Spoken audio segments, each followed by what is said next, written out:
Buongiorno, buon sabato telespettatrici, telespettatori di Antenna 3. Entriamo in diretta anche oggi per aggiornarvi su tutti i fronti della cronaca, dell'attualità e della politica. Abbiamo tantissimi fronti aperti. Fra poco vi porteremo a Campo Nogara per la vicenda di quella donna uccisa che rischia di innescare una vera e propria faida all'interno della comunità Sinti del nord-est. Avremo tutti gli aggiornamenti da Campo Nogara da parte della nostra Ilaria Marchiori, poi ancora i temi della sicurezza ci porteranno a Treviso, le fiere di San Luca dove sono stati intensificati i controlli e ancora furti soprattutto nella zona di Zero Branco e poi purtroppo l'ennesima vittima sulle strade del Veneto. Andremo per questo a Bovolenta. A Padova ci occuperemo anche delle cosiddette stanze dell'amore che potrebbero arrivare all'interno delle carceri, il carcere Due Palazzi in particolare, ma partiamo da un caso proprio di queste ore. Il cadavere di un uomo che è stato ritrovato questa mattina all'alba nel Canal Grande. È in parte mistero, ma ci aggiorna il nostro Lorenzo Maier. Buongiorno Lorenzo. Buongiorno Cristian, a te i nostri telespettatori. Si dicevi bene, una tragedia, un dramma questa mattina intorno alle 4:30 appunto del mattino è stato ritrovato il cadavere di un uomo che galleggiava.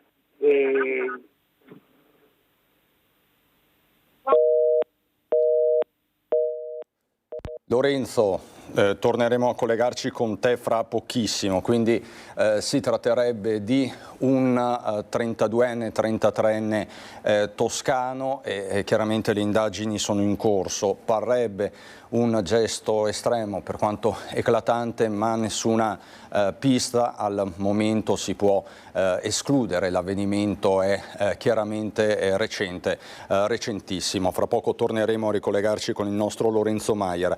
Vi dicevo dell'ennesimo incidente mortale che si è registrato nelle strade del Veneto, in particolare a Bovolenta nella serata di ieri, dove ha perso la vita un 53enne. Ha perso il controllo del suo scooter e si è schiantato contro il muro di cinta di un'abitazione, ma non c'è stato nulla da fare per Massimo Graziana, 53enne, morto ieri sera in un incidente stradale in via Navegauro, la strada provinciale che collega Bovolenta ad Arzercavalli.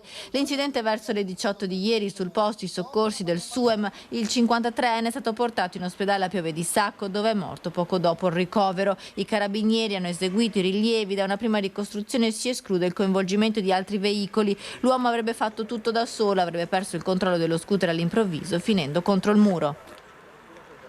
Ritorniamo da Lorenzo Maier per la tragedia che si è registrata questa mattina in Canal Grande a Venezia. Buongiorno Lorenzo, buongiorno di nuovo. Sì, buongiorno, scusate, è caduta la linea nel collegamento. Sì, dicevo, un uomo di 33 anni che è già stato identificato questa mattina tra le 4:30 e le 5 è stato ritrovato purtroppo senza vita, annegato in Canal Grande.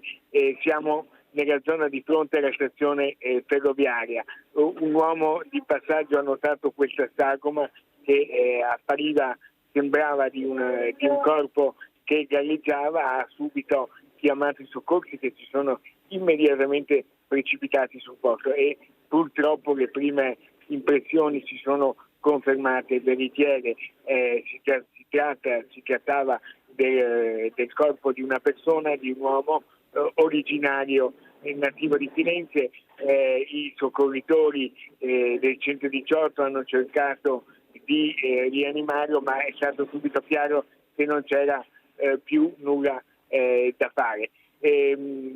Quindi il pubblico ministero di turno ha già messo a disposizione la sagoma dei familiari per le esequie e per le formalità burocratiche. Non è chiaro al momento, c'è un po' un giallo, un mistero su quella che possa essere stata la dinamica, se si è trattato di una caduta accidentale.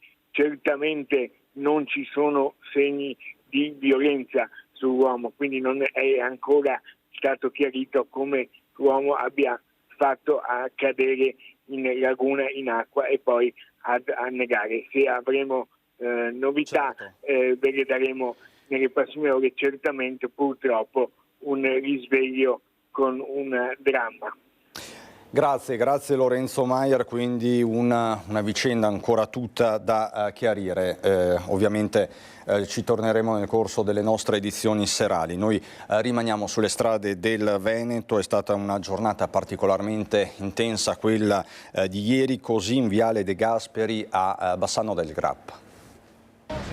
Paura, danni e traffico in tilt a Bassano a causa di un incidente stradale avvenuto in tarda mattinata sulla rotatoria fra Viale De Gasperi e le vie Moro e Rosmini. Per cause che sono ancora al vaglio delle forze dell'ordine, una BMW e un monovolume Renault si sono scontrati nel bel mezzo del rondò, causando il ribaltamento del Kangoo che si è fermato sulla carreggiata in direzione di via Moro.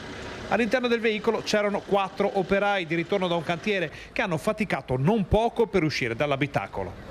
Nessuno di loro è rimasto ferito nonostante la violenta carambola e i 4 si sono anzi prodigati per dare una mano nel caos immediatamente successivo allo schianto. Ad avere la peggio è stata invece la donna che era alla guida della BMW, nella quale sono esplosi tutti gli airbag.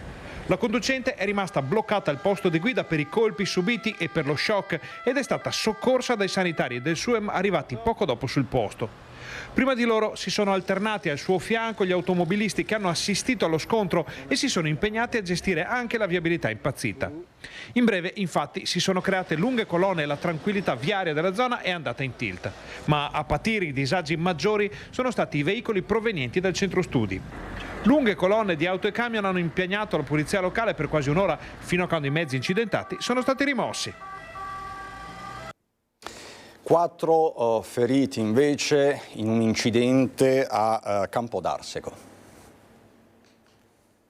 Incidente stradale a Campodarsego tra 2 veicoli. Verso le 14 in via Brenta si sono scontrate una Skoda e un furgoncino Doblò. Sul posto le forze dell'ordine, per i rilievi i vigili del fuoco e il personale del SUEM 118, intervenuto anche con un elisoccorso per trasportare all'ospedale di Padova in codice giallo il conducente del furgoncino. Le 3 persone che viaggiavano sulla Skoda sono rimaste ferite non in gravi condizioni e sono state portate con l'ambulanza all'ospedale di Campo San Piero. Il traffico è andato in tilt per ore. Fra pochissimo saremo in grado di portarvi, anzi già ora, perché la vedo collegata, la nostra Ilaria Marchiori da Camponogara, non so se mi sente, sì, vedo che mi sente, è una vicenda che sta assumendo dei contorni davvero inquietanti. La morte di Dolores Dori, uccisa mentre cercava di recuperare la figlia in un campo nomadi a Desenzano. La donna viveva a Camponogara e lì si trova la nostra Ilaria Marchiori con Simone Merlo. Buongiorno Ilaria. Sì, buongiorno anche a te Cristian, buongiorno ai nostri telespettatori. Sono proprio qui a Camponogara in compagnia del vice sindaco Vania Trolese proprio per parlare di questa vicenda. Come hai anticipato, a perdere la vita Dolores Dori, un 44enne nomade di etnia Sinti, che appunto risiedeva qui a Camponogara. Che cosa è successo in sintesi? Era andata a recuperare in un altro campo Sinti, appunto nella zona di Desenzano del Garda, la figlia che continua in realtà a fuggire per potersi sposare con un ragazzo di un altro gruppo. I genitori, ovviamente la sua famiglia, non essendo d'accordo, è andata a recuperarla per l'ennesima volta e a quel punto la donna, la mamma di 44 anni, Dolores, accompagnata dal marito e dal figlio, è scesa dall'auto per recuperare appunto sua figlia, ma le sono stati sparati 3 colpi all'addome. A quel punto il marito e il figlio l'hanno portata all'ospedale di Desenzano, ma l'hanno lasciata lì. Una volta arrivata e gli infermieri l'hanno presa in carico, ma non ce l'ha fatta e ha perso la vita. Nel frattempo però figlio e padre sono scappati, così come anche l'altra l'altro gruppo nomade ha tolto e portato via le roulotte dal campo in cui si trovavano. Che cosa è successo però? Il padre a quel punto ha scritto un post sui social e anche un video di cui stiamo vedendo un frame, un video postato sempre sui social, in cui minaccia ulteriormente: se non mi date mia figlia ci sarà altro sangue. Ed è proprio questo a creare un timore, che si crei una guerra tra faide e che appunto ci sia altro sangue, se non ce ne fosse appunto già stato abbastanza, perché ha perso già la vita questa donna. Giusto, ne parlavamo poco fa, vice sindaco, un appello anche alla non violenza a questo punto da parte vostra, da parte del comune. Certo, come comunità siamo addolorati, è morta una persona, è morta una mamma con dei figli ancora minori anche, quindi vite da preservare e da tutelare. Mi auguro che venga fatta chiarezza il prima possibile, c'è un'indagine in corso e quindi non sappiamo ancora bene cosa è accaduto. L'unica cosa certa è che la violenza scatena altra violenza e le minacce portano solo ad altro sangue. Io chiedo a chi è coinvolto in questa vicenda di rivolgersi alle autorità competenti e di cercare di risolvere e tutelare chi ancora è qui e rimane e ha bisogno di essere seguito, come la famiglia e i figli, e anche in nome di una vita che è andata persa e che non sia persa invano, visto che la violenza ha già versato sangue a sufficienza. Ecco, qui a Campo Nogara non era mai accaduto nulla di simile, non c'erano mai stati episodi come questo o comunque altri episodi legati a queste famiglie? No, non è mai accaduto nulla di così violento riguardo a questa famiglia. Noi conosciamo, la famiglia la conosciamo perché frequenta comunque, i bimbi frequentano le nostre scuole e, ripeto, anche a loro tutela, insomma, cerchiamo di essere corretti e di non metterli in mezzo a queste situazioni così gravi. Non è mai accaduto nulla di simile, ecco, sì, qui. Ecco, allora rinnoviamo appunto l'appello a calmare gli animi nella speranza che non succeda null'altro e che non ci sia altro sangue, perché ne è già stato versato a sufficienza con la morte di questa donna, questa mamma di 44 anni, Dolores Dori. Io ringrazio nuovamente la vice sindaca del comune di Campo Nogara, Trolese, e restituisco la linea allo studio. Grazie Ilaria, a te Simone Merlo e alla vice sindaca che ha lanciato un appello ben preciso, perché appunto in queste ore la preoccupazione è quella di una faida tra Sinti in tutto il nord-est, anche alla luce di quanto detto dal marito della vittima sui social. Veniamo a un altro fatto di sangue, l'omicidio di Margherita Ceschin Conegliano, perché è stata indagata per falsa testimonianza di Lazy Guzman, l'ex compagna di Enzo Lorenzon, l'ex marito di Margherita Ceschin, che dopo la morte è uscito dal processo. Quindi c'è un nuovo risvolto in questa vicenda processuale. Non ha convinto, anzi le sue dichiarazioni nel processo per la morte di Margherita Ceschin sono state ritenute false. Così di Lazy Guzman, l'ex compagna di Enzo Lorenzon, mandante dell'omicidio morto lo scorso 4 agosto, è stata formalmente indagata dalla Procura di Treviso per falsa testimonianza. La donna aveva detto durante l'udienza che non aveva mai visto Matteo Garcia, uno dei killer della pensionata 72enne trovata morta nel suo appartamento a Conegliano il 23 giugno 2023. Non solo, ma che non sapeva nulla del coinvolgimento di Joan Maria Beltre Guzman, accusato di favoreggiamento nel delitto in un traffico di droga, particolari che invece risulterebbero dagli atti di indagine. Al momento, dice il difensore della Guzman, l'avvocato Pio Romano, non abbiamo ricevuto alcuna notifica. Sicuramente la mia assistita confermerà ciò che ha detto, supportando il tutto con l'ascolto delle intercettazioni e non contestando i semplici brogliacci. Il tempo, dice, ci darà ragione. E noi adesso ci colleghiamo in diretta con Daniela Sizia. Daniela Sizia, che si trova a Treviso con Tommaso Migotta per la parte tecnica. Parliamo di sicurezza urbana nei giorni caldi delle fiere di San Luca, perché ieri c'è stato il via ufficiale, c'è una nuova stretta e ci sono già i primi esiti. Daniela Sizia dal centro di Treviso, buongiorno.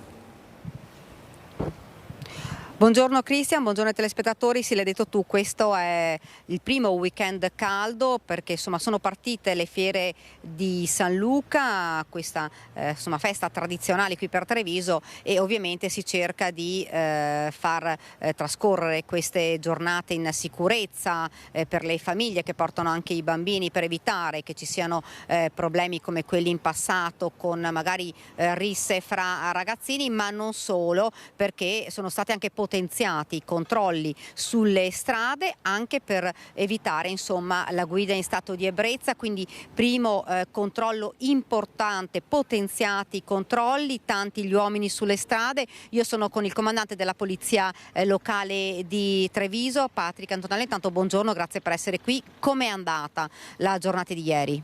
Allora, buongiorno a lei, buongiorno ai telespettatori. La giornata di ieri è stata una giornata ordinaria ma allo stesso tempo importante per quelle che sono state le attività svolte e che ci hanno visto impegnati dal mattino ma poi anche durante tutto l'arco della giornata, in particolare occupandoci di incidenti stradali e poi di un'intensificazione dei servizi di polizia stradale che ci ha portati la sera nottata a ritirare 3 patenti per guida in stato di ebbrezza. Ecco, fra l'altro fra le patenti ritirate anche una ragazza neopatentata.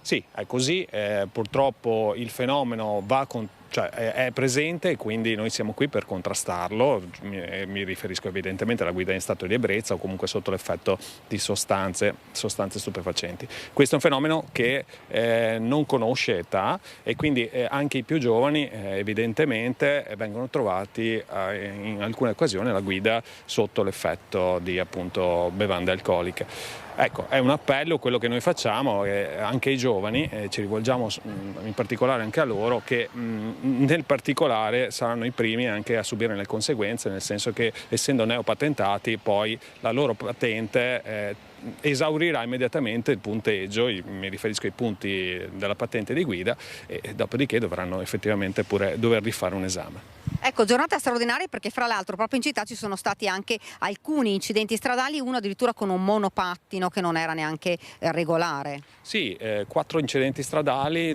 tutti con feriti, in particolare uno evidentemente attira un po' di più l'attenzione perché il conducente era un 60enne su un monopattino, probabilmente potenziato, stiamo facendo delle verifiche.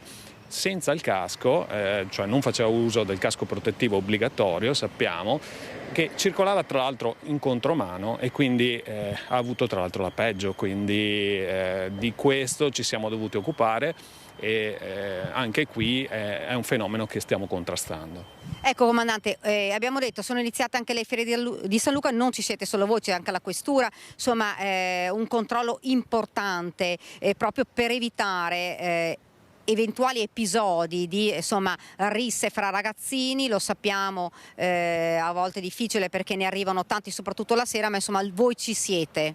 Ci siamo, è sicuramente una festa importante per la città di Treviso, deve essere quindi vissuta in assoluta serenità e noi ci occuperemo sia dell'attività esterna vicino appunto alle fiere, quindi con attività ordinaria di viabilità, ma anche all'interno, come ha detto lei, i servizi dedicati proprio alla sicurezza all'interno e alla vigilanza all'interno delle fiere. Ecco comandante, un'ultima cosa, l'appello è quello, se qualcuno nota, vede qualcosa che non va, magari qualche ragazzino che comincia a attaccare briga con qualcun altro, di allertare immediatamente le forze dell'ordine ed evitare che poi questa cosa peggiori. Direi che è un appello correttissimo e saremo lì presenti, saremo in grado di gestire le situazioni che eventualmente ci verranno segnalate o che noi stessi dovessimo individuare. Grazie davvero comandante. Cristian, qui da Treviso è tutto, io ti restituisco la linea. Grazie infinite Daniela Sizzia. Sempre su Treviso vi do lettura di questa notizia, spaccio in via Pisa, siamo all'altezza del grattacielo per intenderci, arrestato un nigeriano, così riporta anche Treviso Today. L'operazione condotta dalla squadra mobile di Treviso è il risultato di appositi servizi di osservazione antidroga. I poliziotti sono stati testimoni di una cessione di sostanza stupefacente tra lo straniero e un compratore italiano, parliamo di cocaina. Restiamo a Treviso, andiamo a San Liberale dove c'è sconcerto per la spaccata in farmacia. Le immagini sono impressionanti. Hanno agito nella notte, nel mirino dei malviventi, la farmacia di San Liberale, un boato, la vetrata andata in frantumi, un'auto utilizzata come ariete lanciata in retromarcia contro il portone d'ingresso. Poi i malviventi hanno fatto irruzione nel locale mettendo a soqquadro tutto e distruggendo la cassetta di sicurezza. I banditi, 4 in totale, tutti con il volto travisato, hanno portato via l'incasso, circa 5.000 euro in contanti. Sarebbero stati presi anche alcuni farmaci, ma su questa circostanza sono in corso accertamenti. Un colpo velocissimo in una manciata di minuti. Poi sono fuggiti prima che sul posto arrivassero le volanti della questura allertate dal sistema di allarme. Una banda ben organizzata. Il colpo nella notte intorno alle 3:30. Sul posto per gli accertamenti e le indagini gli agenti della polizia scientifica e gli uomini della squadra mobile. Sono stati visionati e già acquisiti i filmati delle telecamere di videosorveglianza della farmacia. Nei video sono stati immortalati tutte le fasi del colpo e i 4 malviventi che hanno agito con freddezza e in pochissimo tempo. Ora la polizia ha fatto scattare le indagini per dare un volto ed un nome ai componenti della banda. Questa mattina la gente incredula si è avvicinata alla farmacia che, nonostante il colpo, ha aperto regolarmente per garantire il servizio alla cittadinanza. L'ennesimo furto ai danni di una farmacia, questa volta nella notte, approfittando del buio. A San Biagio di Callalta, invece, in pieno centro, lungo la Postumi, è stata razziata una tabaccheria. Hanno utilizzato un tombino in ghisa per sfondare il vetro della porta e sono entrati nell'edicola tabaccheria in via Postumia nel centro di San Biagio di Callalta.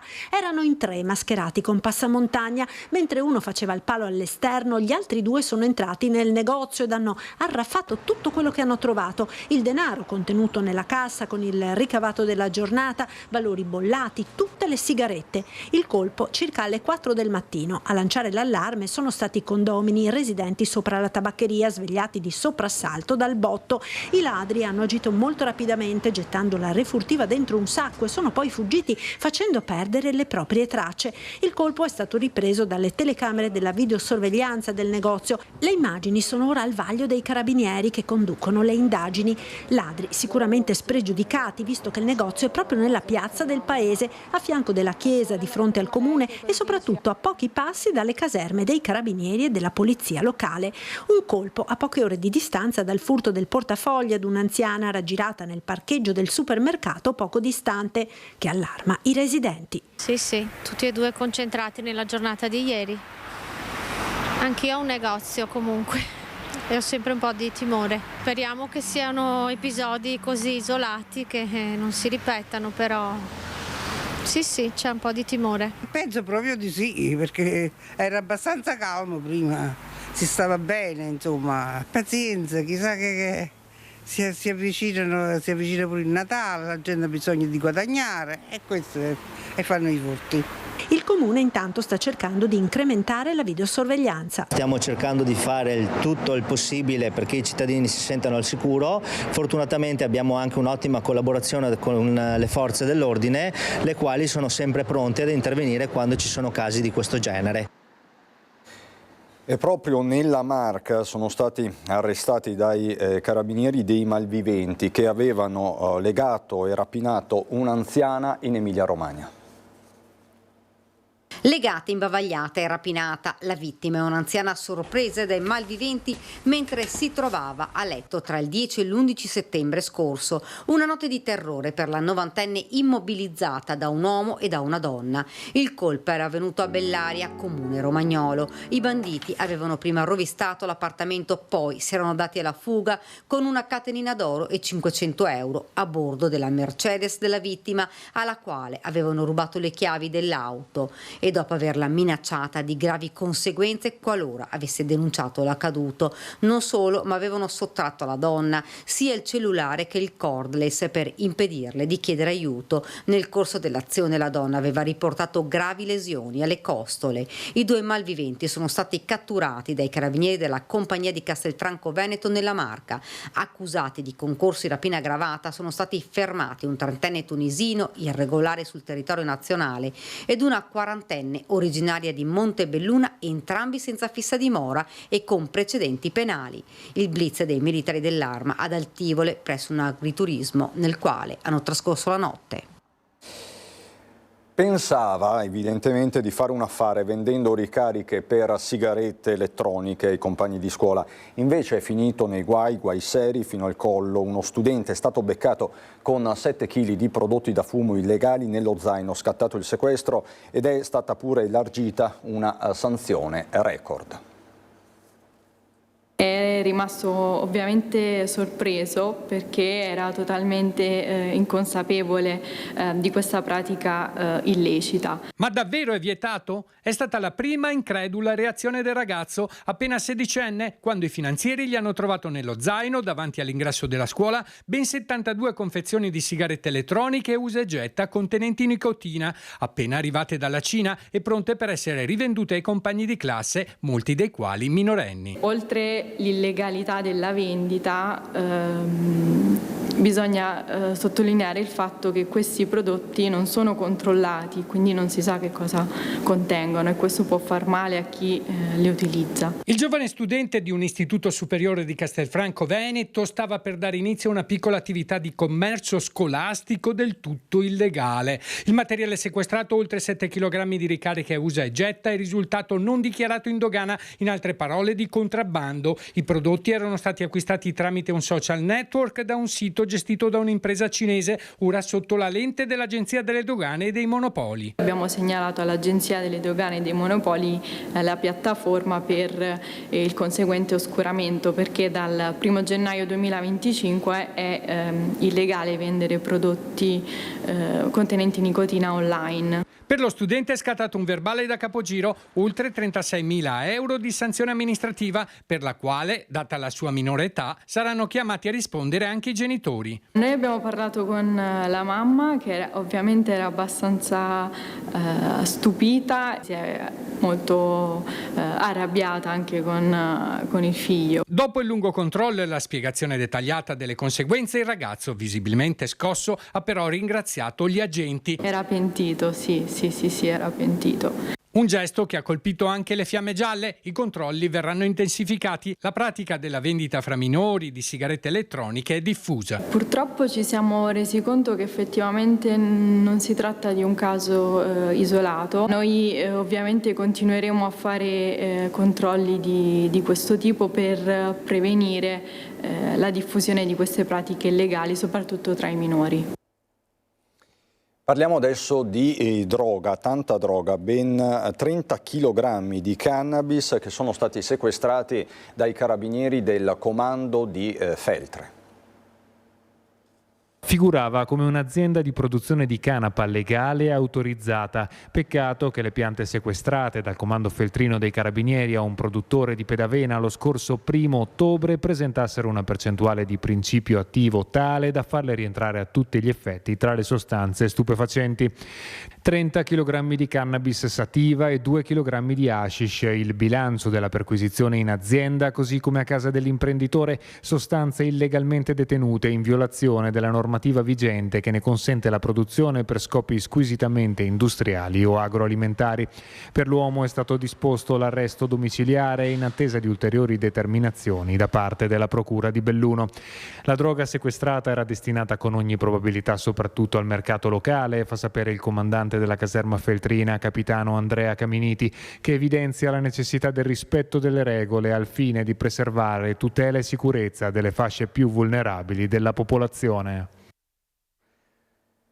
Andiamo adesso a Padova, ritorniamo a Padova. Avevano seminato il terrore nella comunità omosessuale, picchiando chi si appartava in zona industriale. 3 gli arresti, 2 giovani hanno patteggiato una condanna a 5 e 4 anni.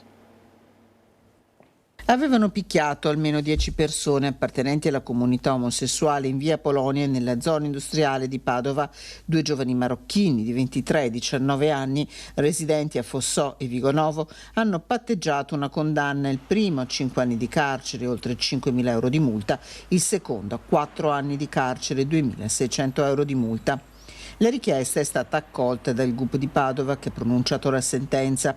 I 2 capi della banda, con un romeno 19enne arrestato un mese fa di rientro dalla Spagna, avevano messo a segno ripetuti e brutali pestaggi ai danni di coppie che si erano appartate, tutto questo nell'estate del 2024. Della banda facevano parte anche 6 ragazzi minorenni. Un piano folle quello che avrebbero voluto mettere in atto, costato alle vittime gravi sofferenze. I carabinieri che hanno condotto le indagini hanno ricostruito 10 aggressioni. Il primo brutale pestaggio, avvenuto con una mazza da baseball, era costato alla vittima 40 giorni di prognosi. Vi dico già che fra poco andremo a Padova per questa notizia che sta facendo il Giro d'Italia, via libera alla stanza dell'amore in carcere, il ricorso del detenuto condannato per omicidio ma premiato per la buona condotta, che ha reso possibile l'iniziativa. All'Istituto di Detenzione Due Palazzi da lunedì i detenuti potranno incontrare le proprie compagne in ambienti riservati, non sorvegliati. L'istanza di un carcerato accelera ciò che ha già previsto la consulta. Chiaramente è una decisione che fa discutere, fra poco ne parleremo con la nostra Valentina Visentin che si collegherà proprio da Padova. Noi ritorniamo nella Marca per il lutto di Roncade perché un malore improvviso ha colpito Damiano Lorenzon, 51 anni, noto fotografo, mentre si trovava in Sicilia. Vasto il cordoglio in paese dove Lorenzon gestiva lo storico negozio di fotografia fondato dal nonno e poi portato avanti dal padre. L'improvvisa scomparsa è stata un colpo per tutti, ha detto il sindaco Marco Donadella. Damiano Lorenzon era conosciutissimo in città per l'attività che ha una storia unica. Stavamo portando avanti un progetto assieme per una donazione alla biblioteca di libri del 1800-1900. La data dei funerali non è stata ancora fissata.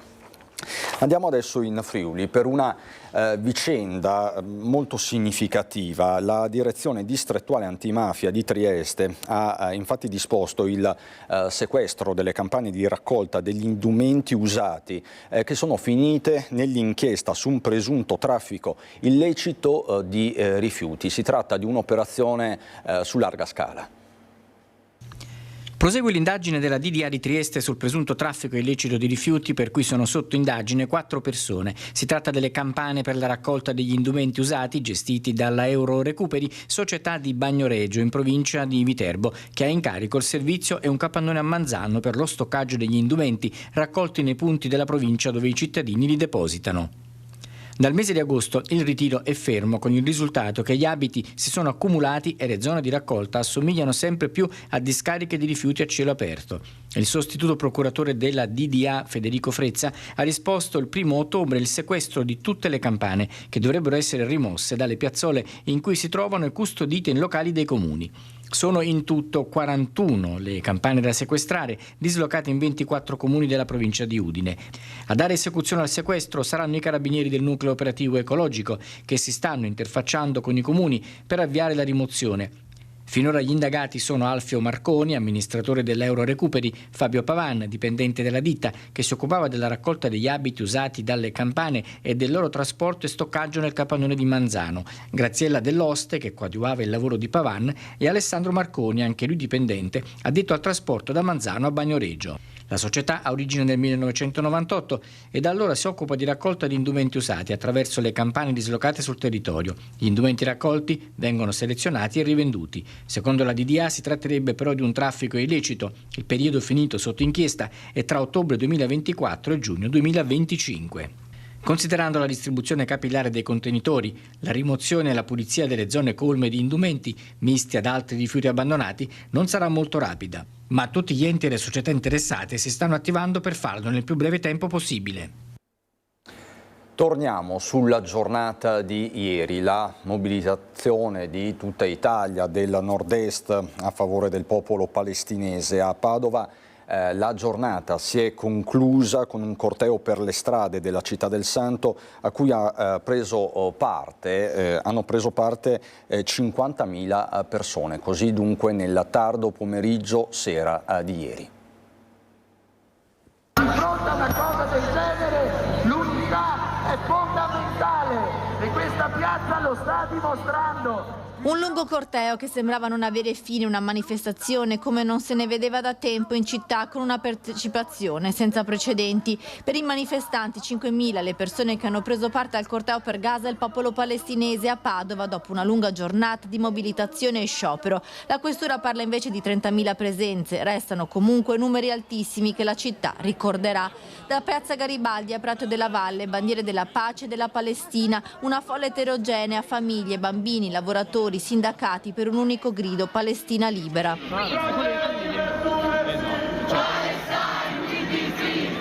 In Prato della Valle la conclusione con gli interventi, ma la mobilitazione, hanno detto i manifestanti, non si fermerà. In mattinata c'era stato il corteo molto partecipato degli studenti e la tensione in corso Stati Uniti con gli antagonisti che hanno tentato il blocco dell'interporto, ma sono stati respinti dalla polizia con idranti e lancio di fumogeni. Dopo la manifestazione un gruppo di anarchici ha tentato nuovamente di bloccare l'entrata dell'interporto, ma sono stati fermati dalla Digos, che ha portato in questura i due promotori dell'iniziativa, che sono stati identificati, denunciati e hanno ricevuto una visorale del questore.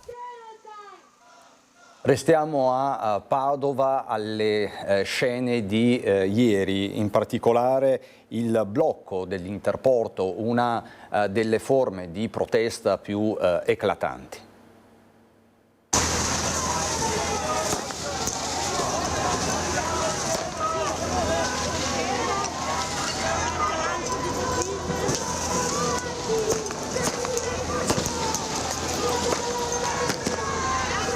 Lancio di fumogeni in questo momento, c'è anche lancio di bottiglie, come vedete è un momento di tensione, sono partiti gli idranti. Sono le 12.45 quando Via Messico si trasforma in una zona di guerriglia. Da un lato gli oltre 3.000 manifestanti del corteo Propal che da 2 ore paralizzavano Corso Stati Uniti e la zona industriale di Padova e puntavano verso il terminal modale dell'interporto.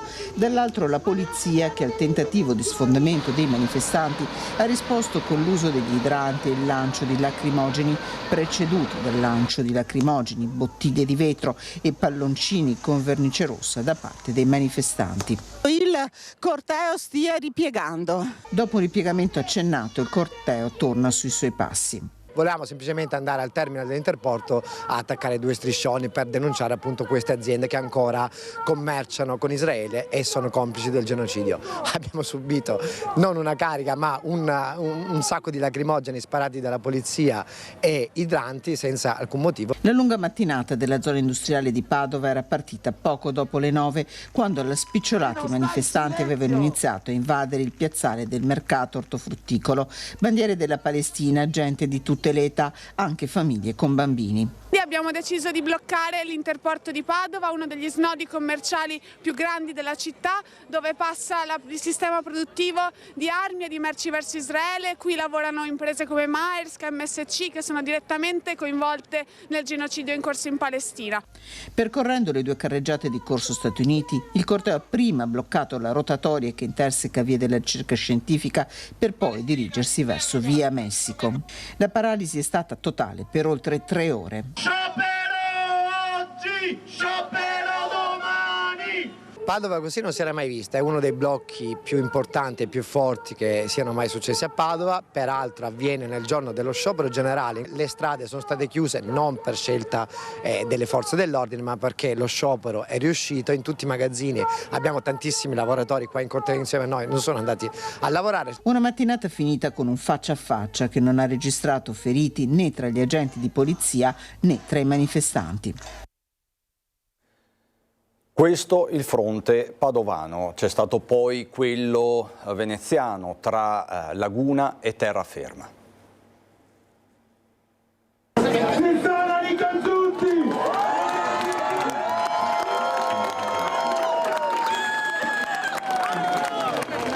Oltre 25.000 persone hanno bloccato il Ponte della Libertà a sostegno del popolo palestinese. I due cortei, uno partito dalla stazione di Mestre verso le 9:30 con circa 20.000 manifestanti, l'altro da Campo Santa Margherita a Venezia, si sono uniti a metà del ponte chiuso al traffico a partire dalle 10. Una giornata definita storica per la città. Credo che sia una giornata storica perché credo che nessuno, a prescindere dall'età, abbia mai visto niente di simile a vedere due cortei che partono dalla terraferma e dalla città d'acqua, incontrarsi sul ponte, riempirlo completamente. Chi ha le immagini dall'alto ci dice che è qualcosa di veramente incredibile. Lascia senza parole e credo che fosse il minimo che potevamo fare, il miglior contributo che potevamo dare per dimostrare la nostra totale opposizione a un genocidio, al genocidio in corso in Palestina e al sistema che lo sostiene.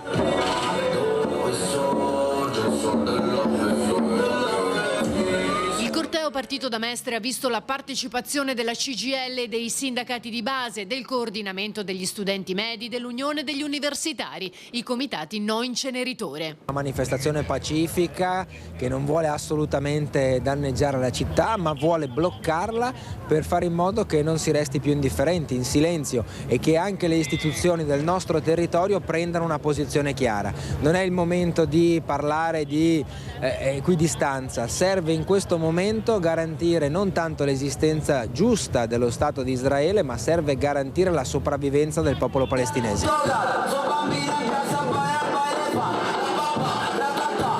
In testa al corteo i centri sociali veneziani, da Rivolta al Morion, con lo striscione Blocchiamo tutto, insieme al leader storico Luca Casarini. Numeri mai visti qui, almeno a mia memoria, io non ricordo numeri così neanche nei momenti più grandi, e quindi questo a testimoniare come questo sia un movimento davvero forte, davvero che si è sollevato, è una sollevazione e questa somiglia alla marcia del sale, cioè sono quelle cose storiche che attraversano la storia umana, la storia nostra e lasciano dei segni, questo lascerà il segno perché è una cosa enorme.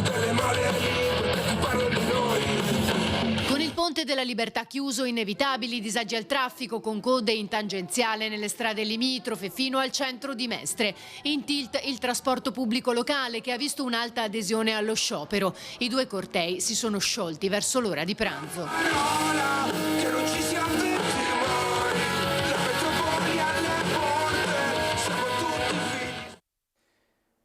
Questo è il fronte della terraferma, c'è poi il fronte anche di Venezia Centro, ma ci ritorneremo più tardi perché vedo che c'è Valentina Visentin, quindi diamo precedenza ai colleghi sul posto, la vedo collegata. Vi ho già anticipato il nodo della questione, che è una questione caldissima. Parliamo delle stanze dell'amore nelle carceri italiane, in particolare nella fattispecie al Due Palazzi di Padova, dove per noi c'è Valentina Visentin. Buongiorno Valentina.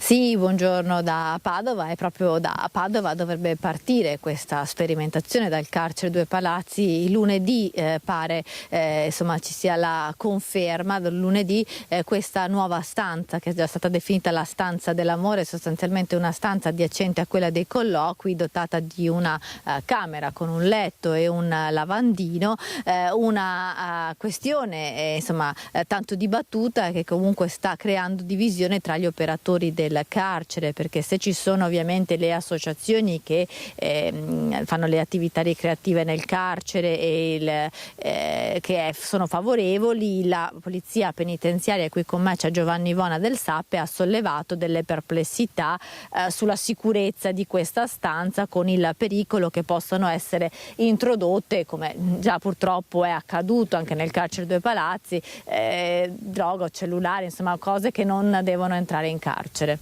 Sì, in effetti è così, noi siamo molto preoccupati perché è un servizio nuovo, molto delicato, come delicato sono i servizi per esempio i colloqui visivi, dove presentano molti problemi e difficoltà organizzativi. Questo è un colloquio riservato, quindi non può essere seguito ovviamente da una telecamera o comunque da controlli visivi, e non abbiamo nessun tipo di nuova attrezzatura che permette di approfondire i controlli che vengono fatti all'ingresso, quindi con maggiore approfondimento. Il servizio viene calato dall'alto, viene calato con una semplice comunicazione, senza appunto comunicarci, farci capire come come fisicamente viene organizzato, che tipi di controlli sono uguali a quelli dei controlli per i colloqui visivi. Lì il controllo è costante, ci sono delle telecamere, c'è sempre un agente pronto a intervenire se intuisce qualcosa di sospetto. Lì ovviamente tutto questo non potrà essere garantito, quindi ci sono problemi di sicurezza, perché comunque siamo in un istituto penitenziario, siamo in un carcere. Ecco, voi non sapevate ancora di questa sperimentazione che dovrebbe comunque partire da lunedì?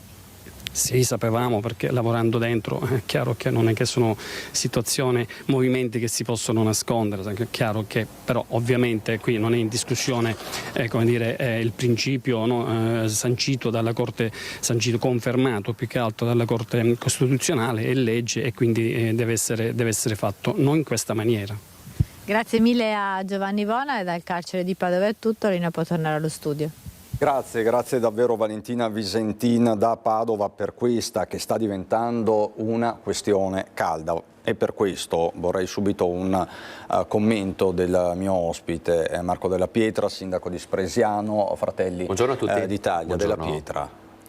È insomma una iniziativa questa che sta creando diversi malumori non solo tra gli addetti ai lavori.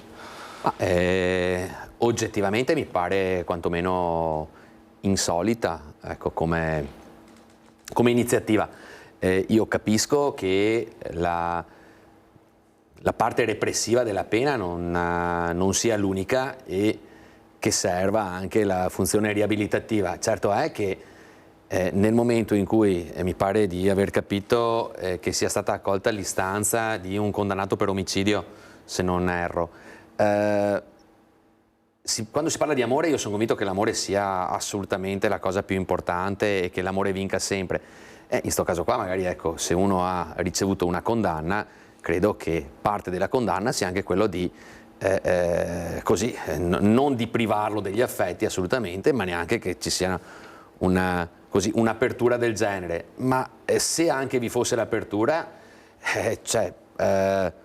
sapere di avere una stanza non sorvegliata, e viva Dio in certi momenti credo che diventerebbe tutto un altro, si parlerebbe di tutt'altro, ecco, qualora vi fosse anche qualcuno che sorvegliasse il detenuto in certi momenti, però credo che si andrebbe incontro appunto ad alti rischi ed alte possibilità magari di non so, adesso non dico di introduzione di qualcosa in carcere, certo, ma perché no? Insomma, è un tema molto, molto delicato. Sì, assolutamente molto delicato, e adesso io non sono così favorevole, ecco, nonostante pensi che assolutamente gli affetti siano importanti. Certo è che poi lei dice, mi pare di capire, dipende anche dal titolo di reato, dal reato per cui uno è dentro. Ma anche sì, potrebbe essere una discriminante, ma non voglio adesso fare discorsi che non mi competono. Certo è che mi pare una decisione presa un po' a cuor leggero, anche perché sappiamo bene cosa succede nelle carceri, e credo che, ecco, prima di arrivare alla stanza dell'amore eventualmente ci sarebbero altre problematiche, diciamo, magari altre priorità. da valutare. Sì, è evocativo, è suggestivo sicuramente parlare di una stanza dell'amore in carcere, a me francamente non pare, ecco, una non pare cosa opportuno in questa fase.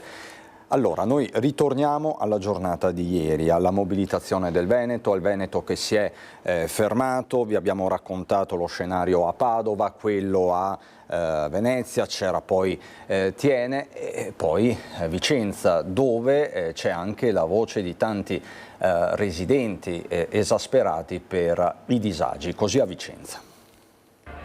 Le conseguenze dello sciopero generale nazionale proclamato da CGIL e USB ha causato forti disagi soprattutto per i trasporti. La protesta di 24 ore a supporto della flottiglia contro il governo, che secondo gli organizzatori non avrebbe fatto abbastanza contro Israele, ha causato cancellazione di voli e ritardi negli aeroporti, interruzioni diffuse nei collegamenti su ferro e lunghe code sulle tangenziali nelle ore di massimo afflusso del mattino, come a Vicenza lungo Viale della Pace fino al casello della A4. La rabbia degli automobilisti bloccati. Sono arrabbiata, incazzata. Cosa bisognava fare secondo lei? Ma cosa serve questo sciopero? Appunto, cosa serve questo sciopero? A fermare la guerra in Palestina? Non so, veda lei. Non sposterà di una virgola la Palestina, non serve a nulla. A loro sono quanto 60 anni che si fanno guerra, sicuramente la piazza di Vicenza gli farà veramente un cambio di opinione. Beh, guardi, qualcuno deve pur farsi sentire, quindi ben venga. Bloccare un po' tutto è un po' un problema per tutti, dovrebbero fare più contenute secondo me, perché è giusto protestare, però anche così bloccare tutto non è al massimo per la gente e chi lavora. No comment, guarda. Veramente. È mezz'ora che giro, voglio arrivare a casa. Non ne posso già più. Valeva la pena secondo lei? No. Perché c'è gente che lavora e deve andare a casa e gli scolari anche. Paralizzato l'Italia, sì, l'ha paralizzata a metà perché quelli che lavorano adesso sono impicciati qua. Cioè, o si organizzava una cosa tutti assieme fatta al 100%, stiamo tutti a casa. Sono arrabbiata. Ecco. Perché devo andare a prendere le mie figlie a lavoro, sono abbastanza arrabbiata. Possono manifestare però senza creare problemi a chi si deve muovere in macchina, tutto qua. Io sto tornando dal lavoro dalle 3 che sono in piedi e vado a casa adesso. Va bene protestare, però non creare disagio. Non possono avere tutte le regioni, per carità, condiviso no, ma è un po' un problema a mezzogiorno, ecco. Non lo so, sono un po' combattuta perché non lo so se si riuscirà ad arrivare così in alto dove poi vengono prese le decisioni fondamentali. Assolutamente inutile. E la gente, lo vediamo, è costretta a scioperare non per propria volontà. Potrebbero evitare di creare questi disagi a chi si muove per lavoro. Come sempre ci rimette chi non c'entra nulla. Insomma, il dibattito è aperto, vi abbiamo fatto sentire le voci dei manifestanti, tantissimi, al di sopra di ogni aspettativa, non solo a nord-est, e poi la voce di chi invece magari pensava a un qualcosa di diverso, mettiamola così. Do il benvenuto anche a Paolo Galeano per il Partito Democratico. Buongiorno a tutti. Riparto da lei, Galeano. Insomma, che valutazione possiamo dare di questa mobilitazione? Ricordiamoci sempre che c'è una pronuncia del garante, c'è anche il controricorso della CGIL sullo sciopero, no? Lo sciopero è stato definito illegittimo, lo stesso vice premier Salvini ha anche detto ai lavoratori che intendevano scioperare ci saranno delle conseguenze personali. La CGIL ieri ha tenuto la barra dritta, però il caso è aperto. Galeano. Il caso è aperto e chi deve fare applicare la legge farà il suo lavoro e chi ha organizzato si prende le sue responsabilità. Quello che per me è importante però penso che sia analizzare il messaggio che c'è alla base di questa iniziativa. I numeri che noi abbiamo visto in piazza, e non solo in Italia, le manifestazioni sono state a livello mondiale, i numeri che abbiamo visto in piazza vanno secondo me ben oltre la forza di mobilitazione dei partiti e dei sindacati. Cioè tante persone, e sono stato contento di vedere anche tantissimi giovani nei cortei, nelle piazze, vogliono in qualche maniera dire che la misura è colma e che le cose devono andare diversamente. Poi è giusto lo sciopero, ognuno valuta, purché le cose vengano fatte in maniera pacifica, questo sì, le violenze le stigmatizzo totalmente. ognuno valuta qual è lo strumento attraverso il quale lui vuole far sentire la sua voce e far sentire il suo messaggio. Un messaggio che dice stop a un genocidio. Abbiamo 2 anni, in particolare dal 7 ottobre, episodio che altrettanto va condannato, in cui sono state uccise, i numeri sono divergenti, ma sono sicuramente più di 50.000 persone a Gaza. E contando la percentuale della popolazione giovanile all'interno di quel territorio, tantissimi sono davvero i giovani. Quindi stop a un genocidio per dare una possibilità, anche attraverso le azioni e iniziative umanitarie, alla popolazione civile contro Hamas, ovviamente. Quindi, ripeto, i paletti sono ben chiari. Io penso che tante persone vogliano anche mettere in moto la loro coscienza, perché tanti non ce la fanno più a tacere, ognuno a modo suo vuole dare un messaggio per dire al mondo guardate che noi non ci stiamo. Quello che voglio interpretare io è questo, un grande altruismo nei confronti di chi è in difficoltà e perde la vita, e qualcuno arriva anche a mettere in gioco anche la propria. Quindi Galeano dice c'è stato un risveglio civico. Assolutamente. Condivide Della Pietra. Risveglio civico? Allora, io credo che il risveglio civico... O disordine? Ma no, allora, entrambi forse, un po' di disordine sicuramente c'è stato, ma il risveglio civico c'era già stato la settimana scorsa, non serviva a fare quest'altro sciopero secondo me. Io ho assistito, ero qui tra l'altro a commentarlo, il primo sciopero, quello che era stato indetto effettivamente per il genocidio e per i problemi geopolitici che tutti conosciamo. Avevo visto la partenza da Mestre e quelle 10.000 persone che avevano camminato fino al porto con diverse famiglie, diversi bambini, e devo dire che se avessi dovuto pensare con una manifestazione di questo tipo mi sarei limitato, l'avrei frizzata lì, no?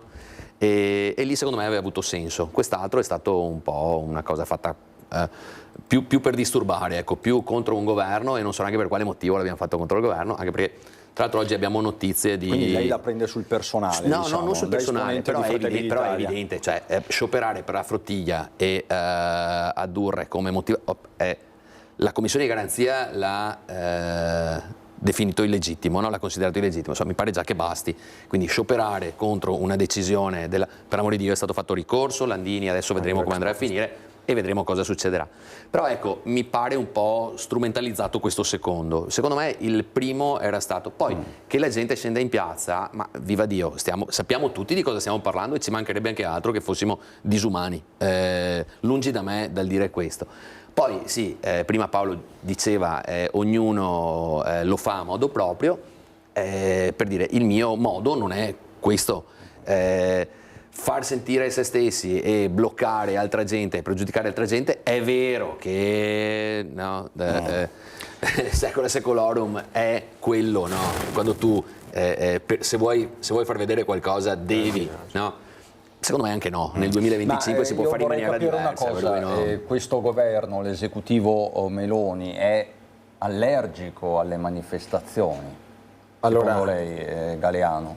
C'è Salvini in quanto Ministro dei Trasporti che minaccia ogni volta strette sulle organizzazioni delle manifestazioni e quant'altro, e guardi, vengono quasi pubblicati per ironia i video di quando, per esempio, 10 anni fa c'era il governo Renzi, istigava invece a 3 giorni di blocco totale dell'Italia per mandare a casa il governo. Quindi insomma le incoerenze di Salvini sono totali, ormai insomma da tutti ben note. Penso che la credibilità della sua valenza politica ormai sia sotto gli occhi di tutti. A me dispiace quando vedo le reazioni di Giorgia Meloni comparate per esempio a Pedro Sánchez in Spagna. Allora io capisco che poi politicamente ci possono essere visioni diverse, però nel caso per esempio della flottiglia, dove abbiamo 500 cittadini a 40 nazioni di tutto il mondo che ritengono con quello strumento in maniera pacifica di portare un'iniziativa più simbolica che effettiva, perché è chiaro che non sono quelle tonnellate che portavano loro che avrebbero risolto la fame a Gaza, ci mancherebbe, però è un'iniziativa dal forte valore simbolico, no? Allora io dico, cioè ci sono queste persone, la loro iniziativa umanitaria faceva assolutamente il pari con le iniziative diplomatiche, piano Trump, piano Blair, quello che vogliamo, per portare la pace in quel territorio in Medio Oriente. Allora io mi sarei aspettato da una Presidente che invece ha sempre inneggiato all'Italia, alla tutela degli italiani, vista anche la presenza di italiani all'interno della flottiglia per motivi esclusivamente umanitari, allora un supporto. Dopo, ripeto, i distinguo politici ci possono essere, ma il supporto quando sono i tuoi connazionali a mettersi in gioco, io quindi penso che sia allergia. C'è un po' di allergia. Ma insomma non ho condiviso le prese di posizione del governo su questa iniziativa. Della Pietra. Io invece la penso in maniera piuttosto diversa, non tanto per quanto riguarda il ministro Salvini, che non è giusto, non mi compete, non è il rappresentante del mio partito, e quindi io parlo della parte Meloni. Ma non sembrava un po' una minaccia ai lavoratori, quella che ha espresso la vigilia della manifestazione? Allora, ripeto... C'è un po' soffiare sul fuoco, perché anche questo è stato detto. Ripeto, lui partiva dall'assunto che lo sciopero non fosse legittimo, e questo mi pare già una discriminante, ecco, quindi non vedo dopo che sia colorito nelle uscite, che poi dopo questo è un altro discorso e non mi compete. Invece in ordine agli italiani presenti sulla flottiglia, adesso non trattiamoli da eroi. Allora, erano stati spiegati i rischi, era stato detto tutto. Donat arriva da noi, li ha definiti bimbi viziati. Hanno voluto fare, io non condivido niente, io dico quello che dico io e dico che semplicemente si sapeva quelle che sarebbe, anzi secondo me oggettivamente ho visto un esercito israeliano anche cauto rispetto a come siamo abituati a vederli. Non sto difendendo nessuno in questo momento, sto dicendo che comunque quello che è stato fatto, dopo non so adesso cosa sia successo in questi 2 giorni, però mi pare che siano, non so se siano già stati rimpatriati o se siano in fase di qualcuno è già arrivato, per cui non sto dicendo che si sia contraddetto Paolo, perché l'ho capito bene quello che ha detto, però se si dice stanno facendo un'operazione umanitaria, però non sono gli aiuti, le tonnellate che sono arrivate non sono quelli che risolvono la pace, capiamoci, cioè anche questa azione ha poco senso, è più quasi un voler sfidare nonostante tutto. Lì gli era stato detto: guardate ragazzi che non arrivate, guardate che arrivare a scioperare, a bloccare un paese per solidarietà nei confronti di questi signori che in maniera totalmente libera e anche andando incontro a quelle che erano state delle prescrizioni hanno voluto fare questa azione, francamente quindi non mi pare, diciamo così, non mi pare corretto. Poi dopo però se si parla anche di modi di, insomma, abbiamo sentito gli interventi sia di Conte che della Schlein in Parlamento, se dobbiamo parlare sono stati troppo violenti, forti, sono stati abbastanza folli, ecco. Allora, abbiamo 1 minuto, 2 minuti di pubblicità, poi ritorniamo con delle dichiarazioni di giornata di qualche minuto fa di Luca De Carlo, coordinatore regionale di Fratelli d'Italia, perché sembra ogni giorno il giorno buono per il candidato presidente del centrodestra, ma qua si continua a portare avanti la questione con tutti gli interrogativi del caso, quindi sentirete poi delle parole abbastanza precise da parte di Luca De Carlo. Poi ritorniamo a parlare anche di sicurezza e di furti, ci collegheremo nuovamente con Daniela Sizzia da Zero Branco. Pubblicità. Di nuovo in diretta Paolo Galeano, Partito Democratico, Marco Della Pietra, Fratelli d'Italia. Il momento è topico? Non lo sappiamo, per il centrodestra. Io me lo auguro, ma è da un po' che me lo auguro, e quindi l'altra sera parlando a Focus col direttore Baccialli era stato detto che ieri sarebbe stato il giorno dell'investitura di qualcuno. Io ho detto secondo me si arriva la prossima settimana, allora o ho poteri taumaturgici io oppure... Conosce bene il... Ma no, è evidente che la quadra ancora non si sia trovata, perché se no non si spiega. Non si capisce, è evidente. Ora dopo ora, giorno dopo giorno, il mistero del centrodestra si infittisce e sta diventando ormai uno psicodramma vero e proprio, così abbiamo titolato. Allora, sentiamo, sorride un po' sotto i baffi Galeano, perché, un po' insomma, sì.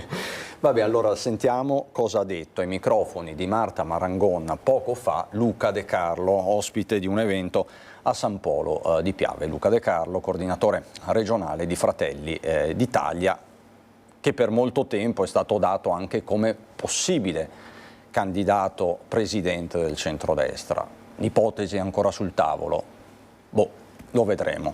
De Carlo. Luca De Carlo, il nome del candidato del centrodestra, una telenovela ormai possiamo dire che continua da settimane. Ieri sembrava che fosse finalmente la giornata della comunicazione ufficiale del nome, così non è.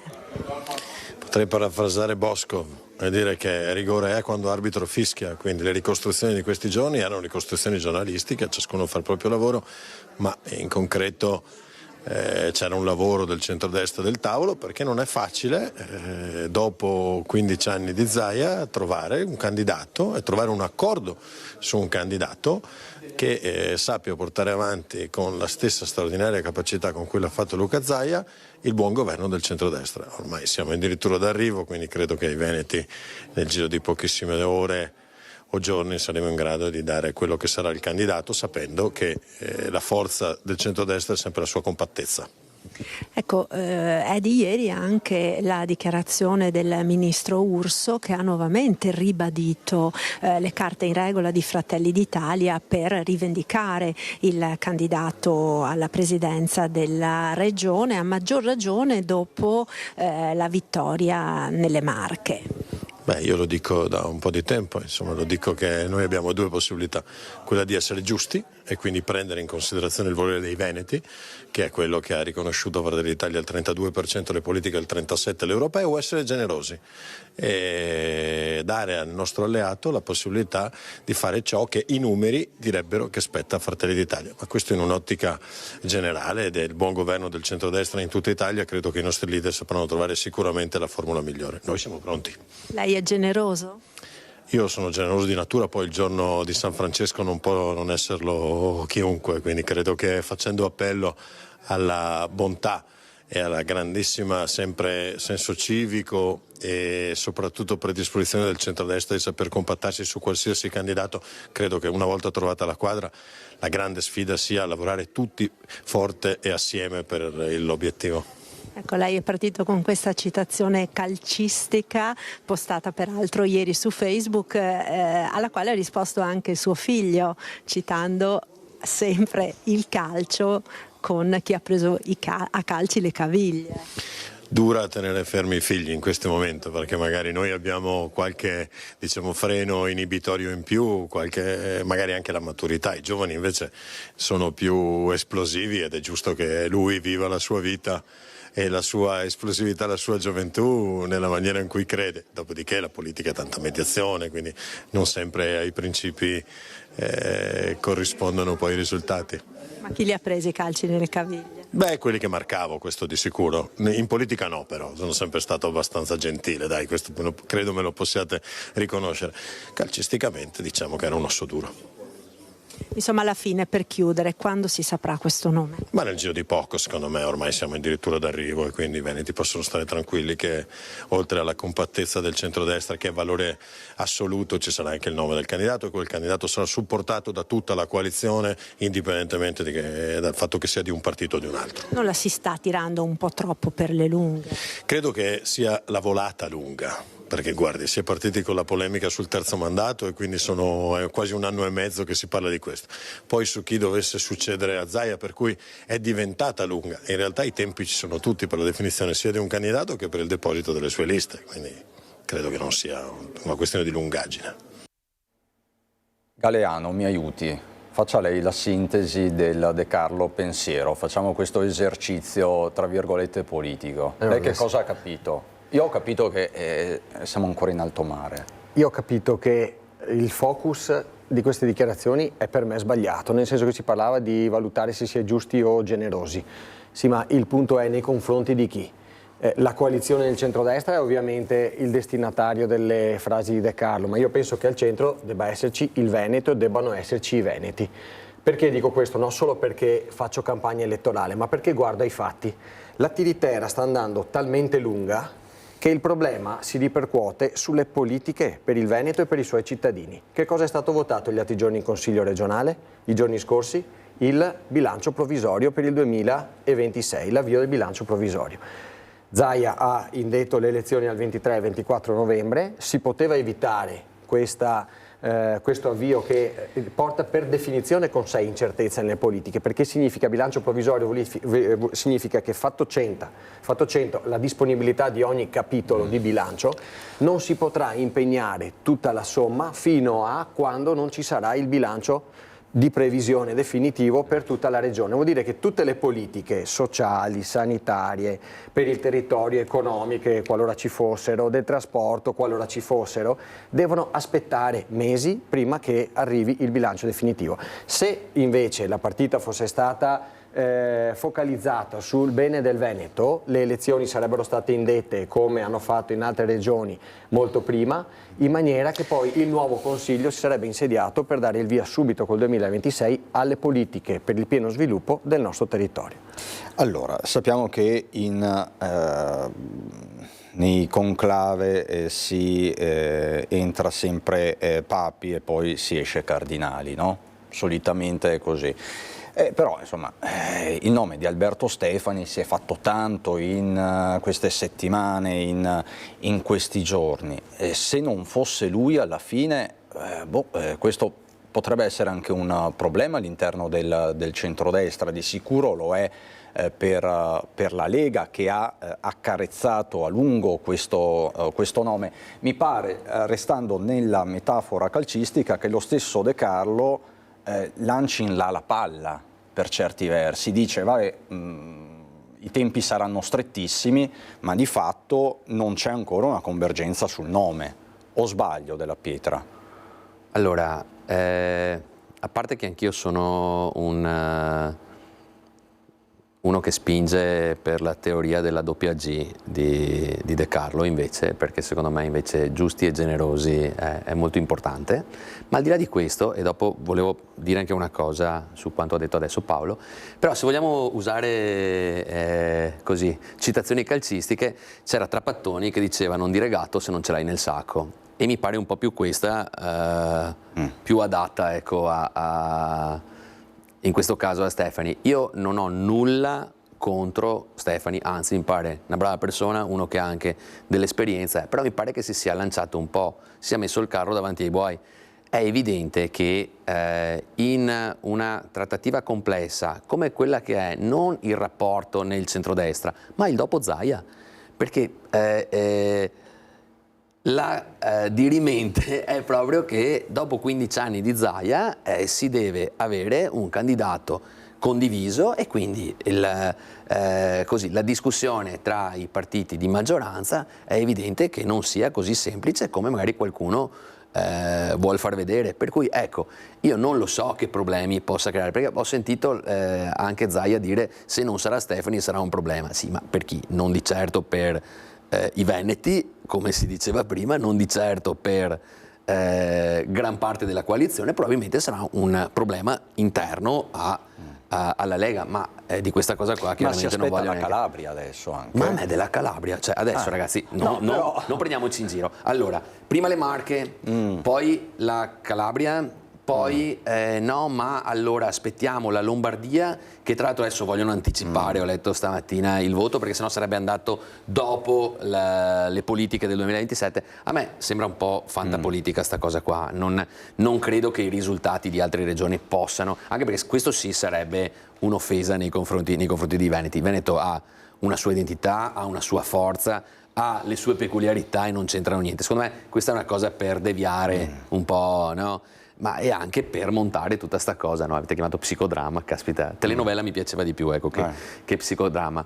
No, quindi sicuramente, l'abbiamo sempre detto, si deve fare quadrato e si deve trovare la figura migliore per un cambio epocale che vivrà il Veneto. Ora, io non so se, e non voglio parlare di candidati, non voglio parlare di Giovanni Manillo, che è persona che conosco anche, però ricordiamoci che anche la sinistra ha avuto un paio di no, erano stati sondati delle persone probabilmente più autorevoli all'epoca di di Giovanni e era stata declinata la cosa, quindi noi di buono c'è che forse abbiamo qualche candidato in più, ecco, che vorrebbe farlo rispetto magari al centro-sinistra. Molta meno gente che magari declina l'invito. Ecco, quindi voglio dire, detto questo, in ordine all'esercizio provvisorio, però vorrei tranquillizzare i telespettatori, non è che si blocchi la regione, cioè è un altro modo che non sia corretto. Guardate, io eviti ogni volta che puoi, no? Io sono stato eletto a maggio del 2015, a maggio 2015 non era ancora stato fatto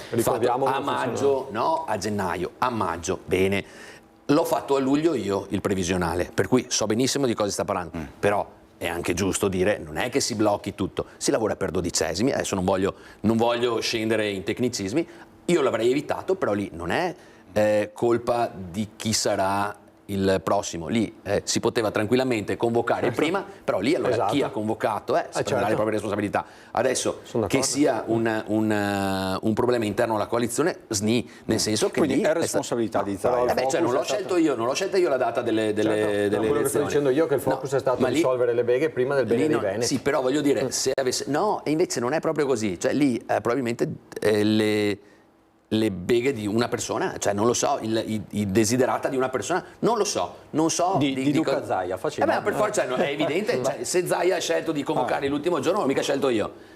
Si poteva scegliere anche di farle ad ottobre, non è mica quello, ci mancherebbe altro. Per quanto si sarebbe arrivati comunque a filo, non è che sto dicendo che avremmo avuto dice che sulla scelta di Zaia non ha influito nessuna considerazione di Fratelli d'Italia, è stata una scelta in solitaria. Per quale motivo? Secondo me sì, è stata una scelta amministrativa pura, però cosa può aver influenzato? Stefani sarebbe potuto venire fuori anche prima se era Stefani, o no? Fosse venuto fuori 10 mesi fa, avrebbe convocato prima le elezioni? Non credo, non credo. Allora, prima di andare da Daniela Sizzia, che ci parlerà di furti, una domanda con risposta telegrafica, la prego Galeano. Azione, cosa fa Azione? Dovete chiederlo a chi sta gestendo la coalizione. Io mi occupo del Partito Democratico. Perché anche questo è un piccolo psicodramma interno al centro-sinistra. Vedo che i rapporti ci sono, mi sembra che manchi solo l'ufficializzazione, però non sono io che tiro le fila della coalizione a livello regionale, quindi non so dirgliela.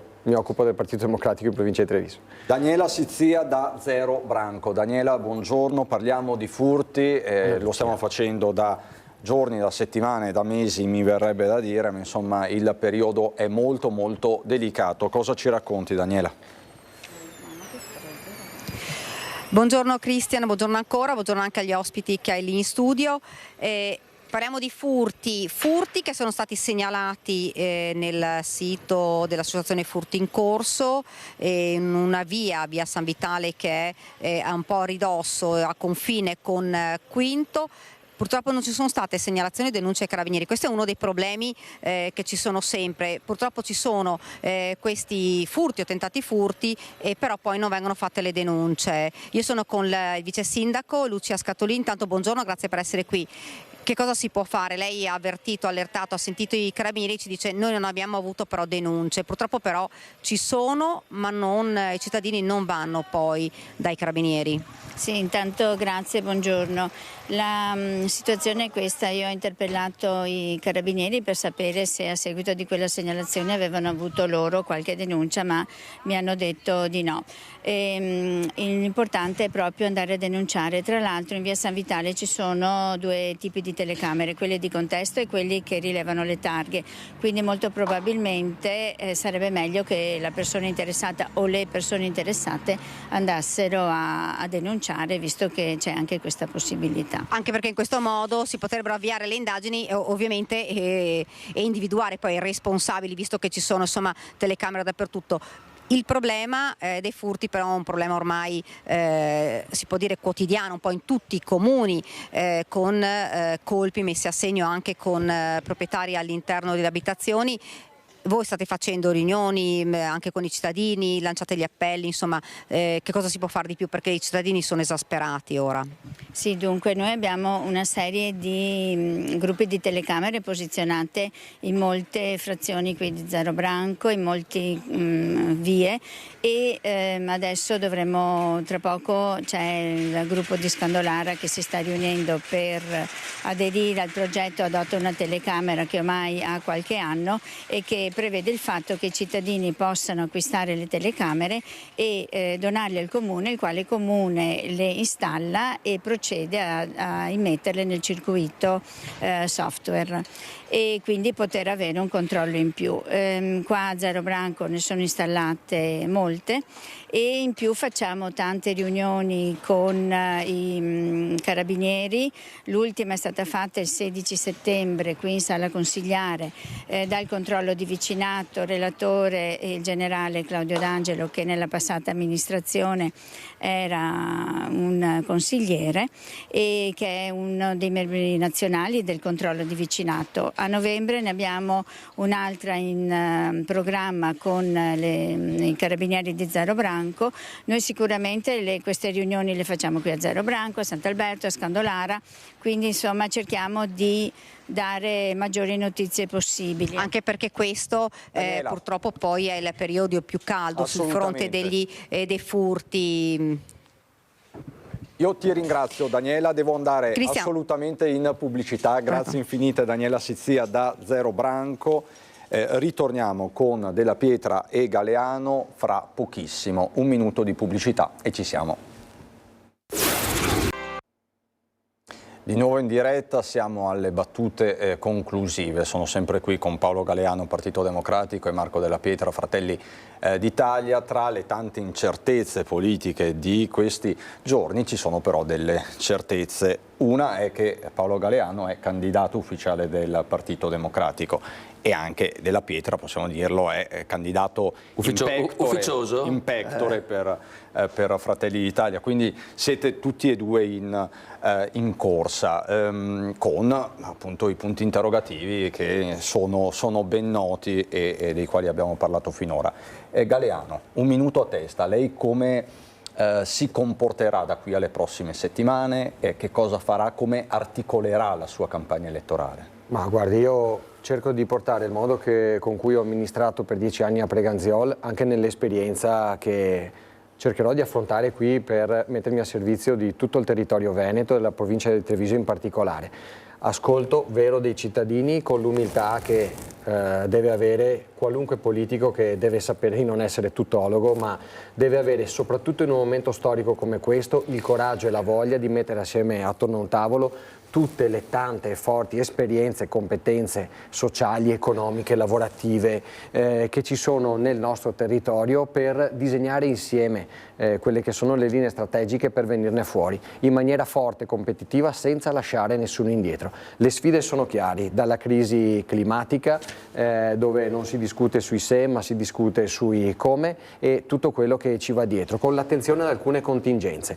I veneti lo hanno detto in maniera chiara: rapporto con il medico, quindi sanità, lavoro, non tanto sul se sì o se no, perché di lavoro tanto ce n'è, ma che tipo di lavoro dignitoso e non quello che ha perso il 16% del proprio potere d'acquisto, purtroppo in vetta alle classifiche di tutta Italia, e sicurezza. Questi sono i tre temi su cui stare vicini ai giovani, da portare, da accompagnare in questa contingenza per essere all'altezza delle grandi sfide che ci aspettano. Già sindaco e amministratore Galeano, sindaco attuale di Spresiano Marco Della Pietra, che è già alloggato per l'occasione, insomma lei è sempre... Ma voi sapete che io ogni tanto faccio l'outfit elettorale. No, ma in realtà questo non è il mood elettorale, questa è una cosa che stiamo facendo...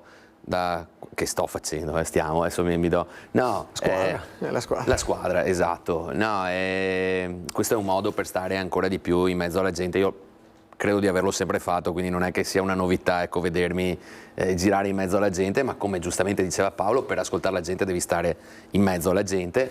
È chiaro che ancora non si è in campagna elettorale e non mi sembra neanche corretto stare troppo, quindi un'oretta in giro per i mercati della provincia ad ascoltare quelli che sono i bisogni, le istanze, ma anche le confidenze della gente. Credo che sia molto importante. Sui temi ci mancherebbe altro, i temi sono condivisi, io credo che si possa sempre fare meglio, è stato fatto tanto ma si può sempre fare meglio. Un altro tema è sicuramente quello dell'abitare, alle quali siamo tutti quanti sensibili, e anch'io credo di avere un minimo di esperienza che posso mettere al servizio di quello che vorrei fare dopo. Ecco.